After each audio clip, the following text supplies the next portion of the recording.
My wife said, "You're not a partner. You're the one who handles the expensive stuff." I said, "Good to know."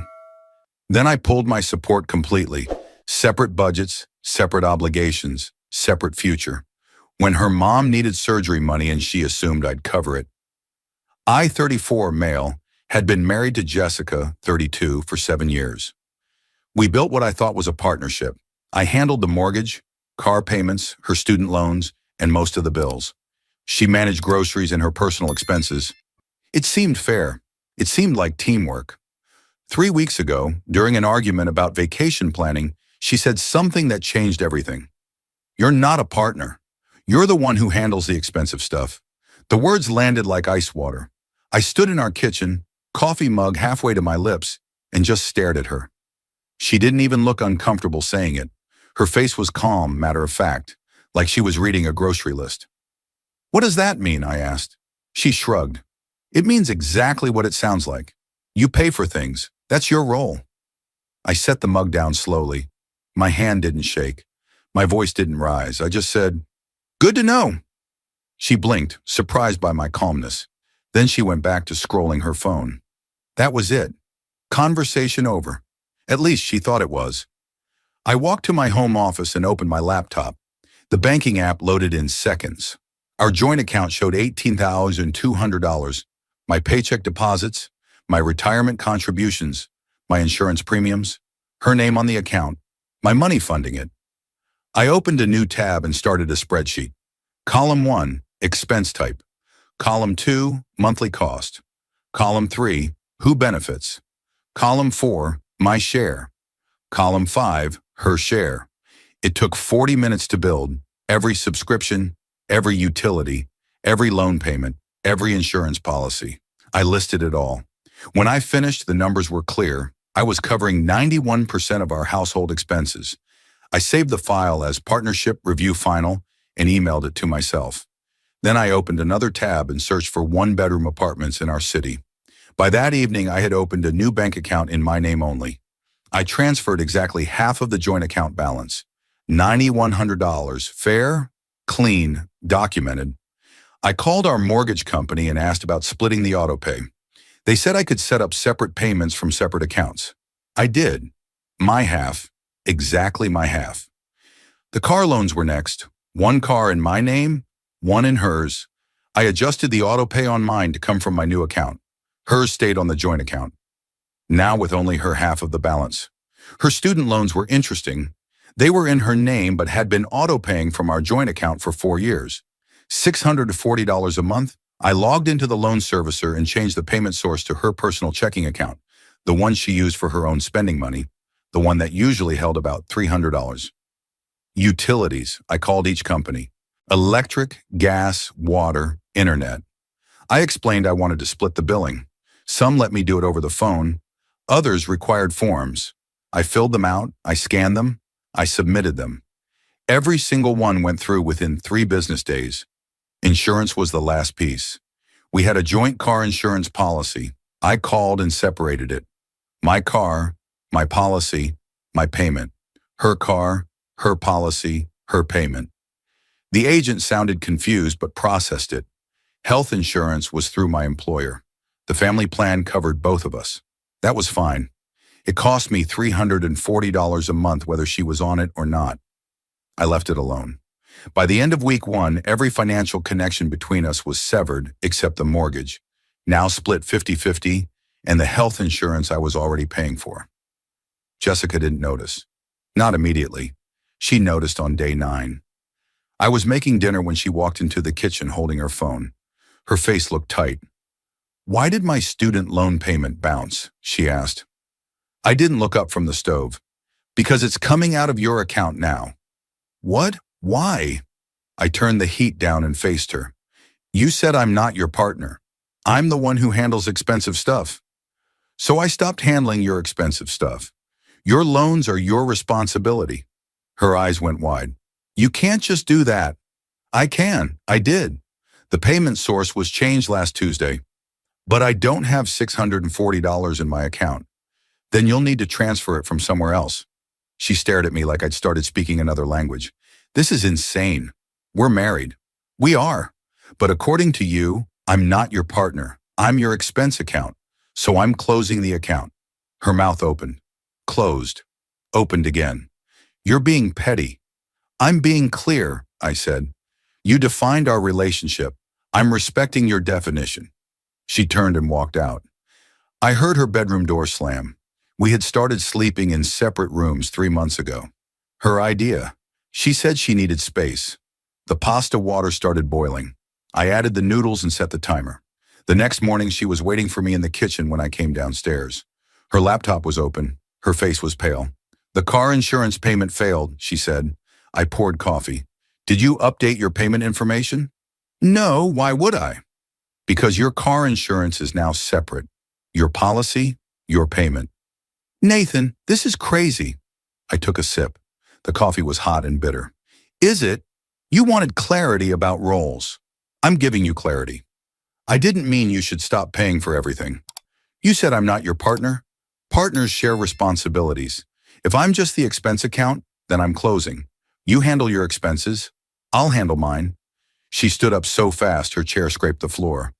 My mom needs surgery next month. I told her you'd help cover it. And there it was, the real reason for the morning ambush. I set my mug down carefully. How much? $12,000. Her insurance doesn't cover the whole thing. I looked at her, really looked at her. She wasn't asking. She was informing. She'd already promised my money to her mother without asking me. No, I said. Her face went red. What do you mean, no? I mean, no. I'm not paying for your mother's surgery. She's family. She's your family, and according to you, I'm not your partner. I'm the expense account, and the account is closed. You're being cruel. I'm being consistent. She grabbed her laptop and stormed out. I heard her car start in the driveway. The engine revved too high. The tires squealed. I finished my coffee in silence. At 11:47 that morning, my phone buzzed. A text from Jessica's mother, Linda. Jessica told me you won't help with my surgery. I'm disappointed in you. I thought you were better than this. I stared at the message. Linda had never liked me. She thought her daughter married down. She made that clear at every holiday dinner, every family gathering, every phone call that lasted too long. I typed back, I'm sorry you're disappointed. Jessica and I have separated our finances. I recommend discussing payment plans with your surgeon's office. 3 dots appeared, disappeared, appeared again. You've changed. You used to care about family. I didn't respond. I turned my phone face down and went back to work. At 3:22, another text, this time from Jessica. My mom is crying. Are you happy now? I typed, I'm not happy or unhappy. I'm respecting the boundary you set. You said I'm not your partner. Partners help each other's families. Expense accounts don't. You're twisting my words. I'm applying them. The 3 dots appeared and stayed for 2 full minutes. Then nothing.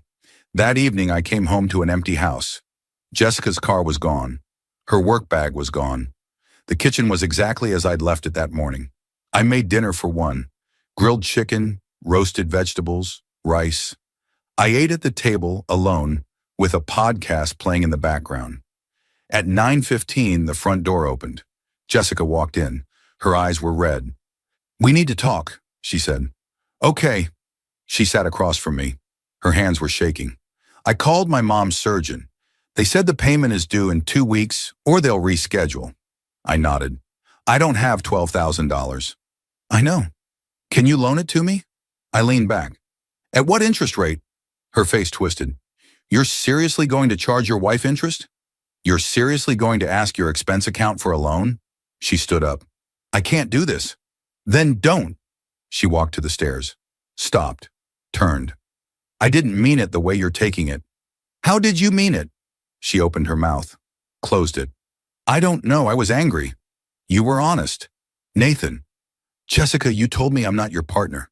You've been pulling away for months. Separate bedrooms, separate plans, separate lives. You just wanted me to keep paying for everything while you figured out what you really wanted. Tears started running down her face.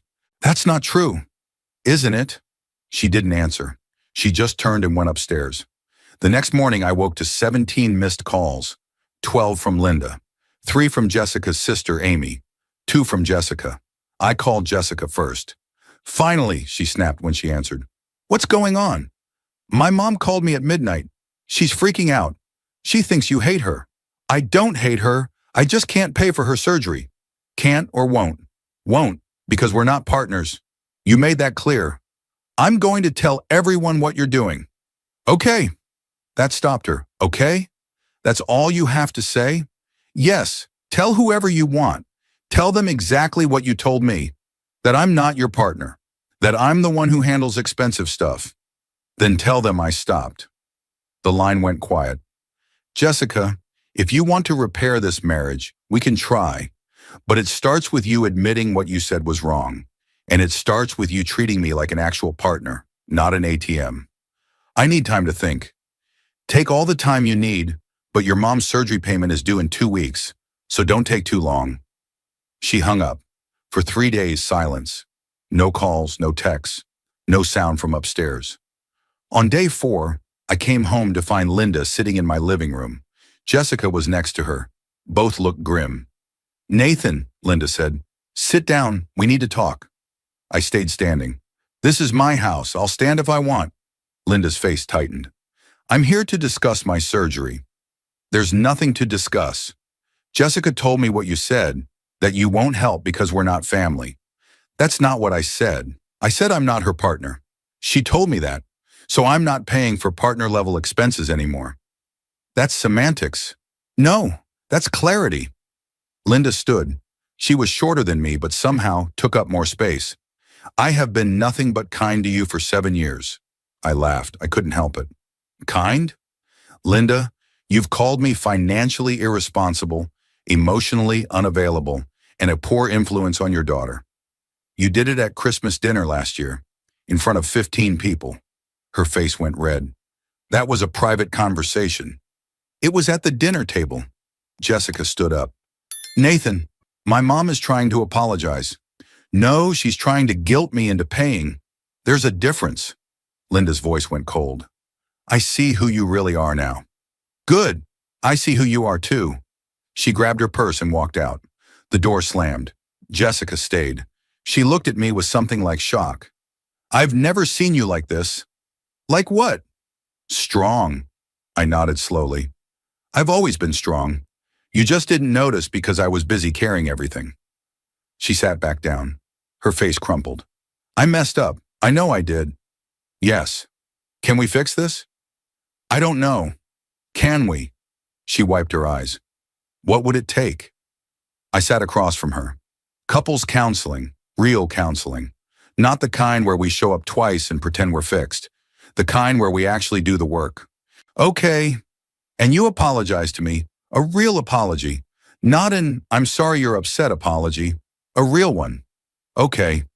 And we rebuild financial trust, slowly, with transparency, with actual partnership. She nodded. But I'm still not paying for your mom's surgery. Her head snapped up. What? That's between you and your mother. Figure it out together. She can get a payment plan. She can ask other family members. But I'm not paying. Nathan, this is the boundary, Jessica. If you cross it, we're done. She stared at me for a long time. Then she whispered, okay. Jessica called her mother that night. I didn't hear the whole conversation, but I heard enough. Linda was furious. She accused Jessica of being weak, of letting me control her, of abandoning family. Jessica cried through most of it. When she hung up, she came downstairs. Her face was blotchy and red. She's not talking to me anymore. I'm sorry. Are you? I'm sorry she's hurting you. I'm not sorry for the boundary. She nodded slowly. She said I have to choose, her or you. My chest tightened. What did you say? I said I choose my marriage. Something in me loosened. Not all the way, but enough. Thank you, I said. She sat next to me on the couch. Not touching, just close. I really did mess this up. Yeah, I'm going to fix it. We'll see. Over the next week, things shifted. Small things. Jessica started cooking dinner twice a week. She asked about my day and actually listened. She found a therapist who specialized in couples work and booked our first session. Linda found a payment plan for her surgery. She didn't tell Jessica directly. Amy did. The surgery was scheduled. Linda still wasn't speaking to either of us. Jessica's student loan payment came out of her account on time. She didn't complain. She just transferred the money and moved on. The separate bedrooms stayed separate. But one night, she knocked on my door and asked if she could sleep in the same room. Not the same bed, just the same room. She'd brought an air mattress. I said yes. We talked for 2 hours that night about what went wrong, about how we'd stopped seeing each other as people and started seeing each other as roles. Her role, the fun one, the social one, the one who kept things light. My role, the provider, the fixer, the one who handled problems. I didn't mean you were just an expense account, she said quietly. I meant I felt like I didn't contribute enough, like I was failing. So I turned it into your fault instead of admitting I felt inadequate. I looked at her in the dim light. Why didn't you just say that? Because it's easier to be mean than to be vulnerable. Fair. At our first therapy session, the counselor asked us each to describe the marriage in one word. Jessica said, broken. I said, fixable. The counselor, a woman named Dr. Aaron, nodded. Fixable is good. Fixable means there's still hope, but it also means work. Are you both willing to work? We both said yes. Dr. Aaron gave us homework. We had to spend 15 minutes every evening talking about something other than logistics. No bills, no schedules. Just us. The first night, we talked about movies. The second night, books. The third night, we ran out of safe topics and just sat there. This is awkward, Jessica said. Yeah, she laughed. A real laugh. The first one I'd heard in months. We're so bad at this. We'll get better. And slowly we did. 4 weeks after the argument that started everything, Jessica came to me with a printed document. It was a budget. Her budget. Divided into categories. With actual numbers. I want to contribute more, she said. I've been looking at my spending. I can cover my car, my insurance, my loans, and 30% of the household bills. I looked at the paper. The numbers were realistic, honest. Okay, I said. Okay? Yeah, let's try it. She smiled, a real smile. Thank you. For what? For not giving up on me. I folded the paper carefully. I didn't give up. I just stopped carrying you. There's a difference. She nodded. I know, and I'm glad you did. Linda's surgery happened on schedule. It went well. She recovered without complications. She still wasn't speaking to us. Amy called Jessica one night and said Linda had been telling people I was financially abusive, that I'd refused to help a sick woman out of spite. Jessica asked how I wanted to handle it. I said, let her talk. The people who matter know the truth. What about the people who don't? They don't matter. Jessica thought about that. Then she nodded. Okay. 2 weeks later, Linda called. Not to apologize, not to reconcile. Just to say that Jessica's Aunt Karen had asked why we weren't helping with the medical bills, and Linda had to admit that she'd been offered help from other family members, but had refused because she wanted me to pay. Karen apparently had not taken that well. Jessica told me this while we were grocery shopping. She said it in the cereal aisle, holding a box of granola, with a strange look on her face. What are you thinking? I asked. I'm thinking my mom is exactly like she's always been. I just didn't want to see it. And now? Now I see it. We finished shopping in silence. At week 7, Dr. Aaron asked if we wanted to stay in separate bedrooms or move back together. Jessica looked at me. I looked at her. I'm not ready, I said. Jessica's face fell. Oh, but I'm not saying no forever. I'm saying not yet. She nodded slowly. Okay, I can work with that. Dr. Aaron asked what would need to change for me to be ready. I thought about it. I need to trust that she sees me as a partner, not a provider, not a safety net, a partner. And how will you know? When she stops expecting me to fix everything. Jessica's eyes filled. But she didn't argue. She just said, that's fair. By month 3, things were stable. Not perfect, not healed, but stable. Jessica picked up a second freelance contract. Her income went up. She started paying 40% of the household bills without me asking. We still slept in separate rooms, but we had dinner together every night. We watched movies on weekends. We went to therapy every Tuesday. Linda sent a card in the mail. It was addressed to Jessica only. Inside it said, I'm sorry I put you in the middle. I hope you're happy. It wasn't an apology to me, but it was progress. Jessica asked if I wanted her to push for more. I said no. Let it be. She smiled. You've gotten good at boundaries. I've had practice. At month 5, Jessica asked if we could try a weekend away. Just us, no family, no distractions. I said yes. We drove to a cabin in the mountains. It was small and quiet. We hiked during the day. We cooked together at night. We talked about the future, about kids, about careers, about what we wanted our lives to look like. On the last night, she asked if I'd forgiven her. I thought about it, really thought about it. I'm working on it, I said. Is that enough? For now? She reached for my hand. I let her take it. I love you, she said. I love you too. We sat there holding hands, watching the fire burn low. By month 8, I moved back into our bedroom, not because everything was fixed, but because I was ready to try. Jessica cried when I brought my clothes back. Happy tears. This doesn't mean it's perfect, I said. I know. It means I'm willing to rebuild. I know. We stood there in the middle of the room holding each other. At month 10, Linda called me directly. Not Jessica. Me. I owe you an apology, she said. I didn't say anything. I was wrong to pressure you. I was wrong to expect you to pay. I was wrong to say the things I said. Okay. Jessica told me what she said to you, about not being a partner. That was cruel. Yes, it was. I taught her that, you know. I taught her to see men as providers, as wallets. I taught her wrong. I sat down. This conversation was not what I'd expected. Thank you for telling me, I said. I don't expect forgiveness. I just wanted you to know. I appreciate that. We hung up. I sat there for a long time, staring at nothing. When Jessica came home, I told her about the call. She cried, again. She never apologizes. She did today. Does that change anything? I don't know yet. She nodded. That's fair. 1 year after the argument, we had a small anniversary dinner at home. Just us. No family, no friends. Jessica gave me a card. Inside it said, "Thank you for not giving up. Thank you for teaching me what partnership really means. I love you." I gave her a card too. Inside it said, "Thank you for doing the work. I'm proud of us." We ate dinner slowly, talking about everything and nothing.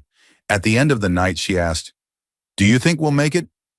I looked at her, really looked at her, at the woman she'd become over the past year. Stronger, more honest, more present. "Yeah," I said, "I think we will." She smiled, the kind of smile that reaches the eyes. And for the first time in a long time, I believed it.